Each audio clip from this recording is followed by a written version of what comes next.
We'll talk about going out with a bang. According to a CNN ORC poll, President Barack Obama's approval rating hit 60% as he prepares to leave office, this coming hours after he reduced the 35-year sentence given to Chelsea Manning, a U.S. Army soldier jailed for leaking thousands of secrets to WikiLeaks in 2010. The commuted sentence by the president does set Manning on track for release in early May. Now, WikiLeaks says last week that his publisher Julia Assange will agree extradition to the U.S. if Manning was freed. This is the most high profile of the 273 individuals that have been granted amnesty in the third to last full day of President Obama's time in the White House. Which leads us right into our segment, looking back at President Obama's time in the White House with our political commentators, J.C. Polanco from Borough Manhattan Community College. You also see him on several other channels. Dominic Carter from Regional News Network and reporter Tanisha Blanchard. We welcome you all back to the show. Welcome back. This is your first one this year, no? Yeah, second. Second one. Second. Feels like the first one.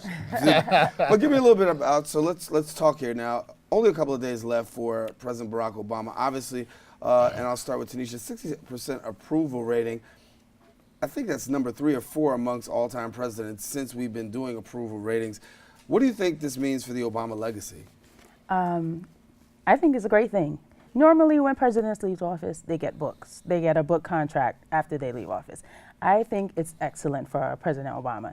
His book would sell. Everyone is going to remember him. He's going to be one of those presidents that you talk about years to come. Besides being the first African-American president, he's going to be the one that talked about with everything that he's passed. People loved him, the family, the way he carried himself, just one of those men that are respectable, that was respectable in the office. So I think that 60% approval rating is going to be wonderful for him. Dominic, 8 years later, when we go back and we look back over the scorecard of Obama, what would you say about highs and lows? Darren, first of all, I thank you, as I always do, for what you do for the community with this show, because it's an outstanding forum for people of BronxNet. So now as to the people of the Bronx with BronxNet and what you do with the community. So thank you. That's the most important thing that I want to say. The second thing is Obama's successes. We don't have enough time on this show to talk about his successes. He was unfortunately to the right. He was a polarizing figure, as any Democrat would be to the right, but he still had accomplishments. If you don't believe he had accomplishments, let's go ask the people of Detroit and the automobile industry that they're going to lose all their jobs. Remember, that industry was dead on arrival when Obama took office, and he passed that controversial plan to save Detroit. Look at Detroit all these years later. Things are coming back. Let's talk about the healthcare issue. Yeah, we could talk about the negatives and the rollout of Obamacare, and it didn't work as good as it should have been, and the premiums are going up. We can discuss those negatives, but what about the fact that 20+ million more are insured? Let's talk about the amount of homes that this president saved. We were looking at almost a Great Depression when he took office. There's a saying, and I don't know if my colleagues will agree, but that, frankly, that a black man is only going to get it when it's the Titanic about to go down. And frankly, that's what Obama inherited. Leave it up to Dominic to make it racial. But I'm telling the truth. You know it. And so he has tremendous accomplishments. Okay, well, I'm going to talk about the one challenging controversy the Republican Party seems to have, and some Americans on both sides of the aisle. That's what he did with Chelsea Manning, giving the clemency to Chelsea Manning. Your thoughts? I think there's, obviously President Obama's legacy is mixed. There's some very good things he did, including helping the economy from the point of what would have been maybe a potential depression. I think there were some good things. And I have to be honest, representing those with pre-existing conditions, this was a great move. One of the highlights of Obamacare, protecting those with pre-existing conditions. And I think that's a good thing. But it's so mixed because, quite frankly, for the Democratic Party, they lost over 900 state legislators around the country. They lost 13 governors. They lost 10 U.S. senators. We've never had this many Republicans since 1928 in Washington. So he's decimated the party, and that's the fact. I mean, we could argue about legacy and my position as a Republican. I think one of the things he did going out, unfortunately, was tarnish some of the good things he did by releasing people like Oscar Lopez Rivera, by releasing people like Chelsea Manning. I think it's a mistake, and I think that we have to recognize that the presidential power to pardon and to commute sentences is a monarch-like power given to our presidents by the Constitution through our founders, and I understand it. So what King Obama did yesterday was was King? what King Obama did yesterday King? was pardon so many people. And let me tell you something else.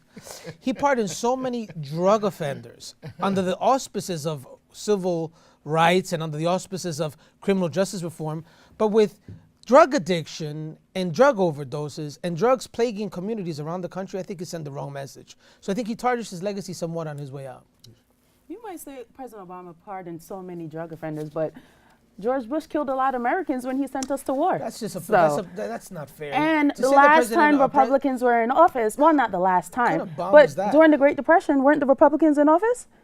Then you just mentioned the Great Depression. So President Obama had to bring us out of that. I hope that so you're not we're going to have tying another Republicans recap from the of Great when Depression the that fought for Republican civil rights Party against your were in Democratic Party office. that fought against civil rights. I hope you're not making a silly connection like that, because that's not fair. It's not fair at all. I mean, the reality is that these drug offenders are responsible for high crimes in our area. They're responsible for drug addiction, a life sentence of drug addiction that creates overdoses and terrible conditions in our communities. And I think that President Obama sends the wrong message by pardoning hundreds of these people as if they haven't committed a serious crime, by calling them victimless crimes. They're not victimless crimes. They've created addicts all over our inner cities. Shame on him. So how do you approach it? How do you approach the issue of criminalization? When you have over-criminalization, you have a criminal justice system where you get more for crack cocaine than you do for cocaine. Darren, we've addressed that issue. Some of those drug sentencing guidelines were unfair, but the reality is that in my community here in the Bronx, it was crack that was hurting us. It was crack that was destroying our communities. And the overcriminalization, it's one of those mantras by those on the left that don't want to recognize that these people are creating drug addicts, a life sentence of an addiction to drugs that ruins families. And President Obama simply pardoning these people, calling them low level, is unfair, and it sends the wrong message, because these people are terrible human beings that sold poison to our kids and hooked them on drugs. Dominic, I'll go here. What do you expect? Because we can stay here all day on that one. Oh, And that we really could. That's why I'm not responding, because I love my colleague and I have much respect for him. But the premise is way out there in La La Land. So in terms of, these are people we're painting with a broad brush. These are people that were unfairly sentenced to begin with, okay? Look at the people that are in prison. Most of them look like the people that are here at this table, okay? Let's be real. Let's be honest about this. And that's what Obama's pardons are about. So, but I didn't want to respond because I have much love and much respect for his point of view. I really do. Yeah, so let's talk about President Obama. Where do you see him going from here? Sky's the limit. A first lady that there's talk that she could run for the Senate, okay? I don't see Michelle Obama entering politics, but she could possibly run and win. And New York and Illinois. President Obama, obviously he's going to make a lot of money.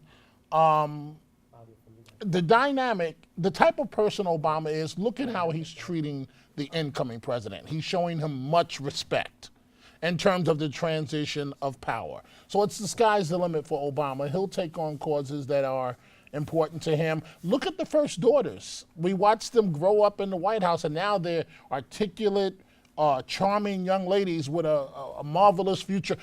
And it's the sky's the limit. And I was going to throw this out here. What about Malia? Because obviously she was not at the at the final farewell because she had to go to school, and the president making sure that she went to school because she had an exam, understanding that. What kind of statement does that make for parenting as a president? I mean, you could get a presidential pardon for that, can't you?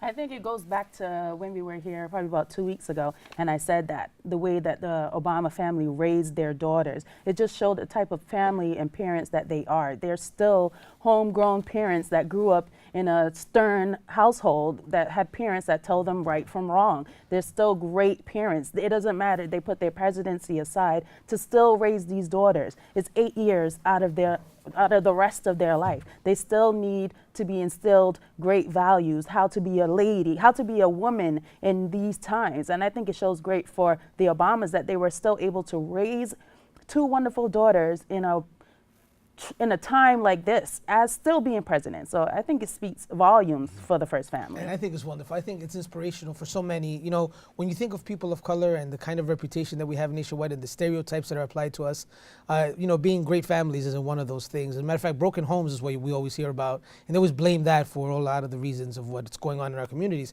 But to see the Obama family carry themselves the way they have, without any scandal, these beautiful daughters, is an ideal family. I think it's inspirational to a lot of people, including myself. We should, learn from them and know that even under tremendous pressures, there's never a reason to abandon your family, never a reason not to be a good role model. So that's a good thing. That's a good thing. Yes, we can stay there on that one too. But let me go here. Let's talk about right now on Capitol Hill. There's a lot of confirmation hearings going on. The biggest one talked about right now is Secretary of Education DeVos.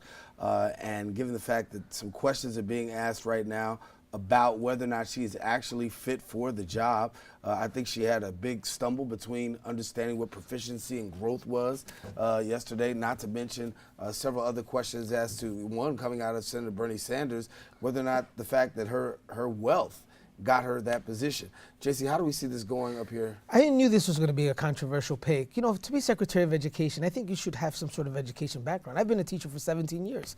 I see this lady has never taught once, so I knew it was going to be an issue. But not every Secretary of Education has been a teacher. But you've had some sort of background. Her background seems to be in promoting a political position, and the political position that I agree with. So I'm in favor of her position. I just don't know whether or not she has the experience or the knowledge of the intricacies of the department to be able to get the votes necessary in this committee. I don't know what's going to happen, but I saw the hearings because I'm a nerd like that. I encourage Bronxites to see these hearings. And you're going to see she really dropped the ball when it comes to not only what you talked about, but on financial aid questions that she'd be responsible for as secretary. She really didn't know them. I think she should have been better prepared. So let me ask this question, Dominic, about picks in general. I mean, you talk about Ben Carson, he's going to be over HUD.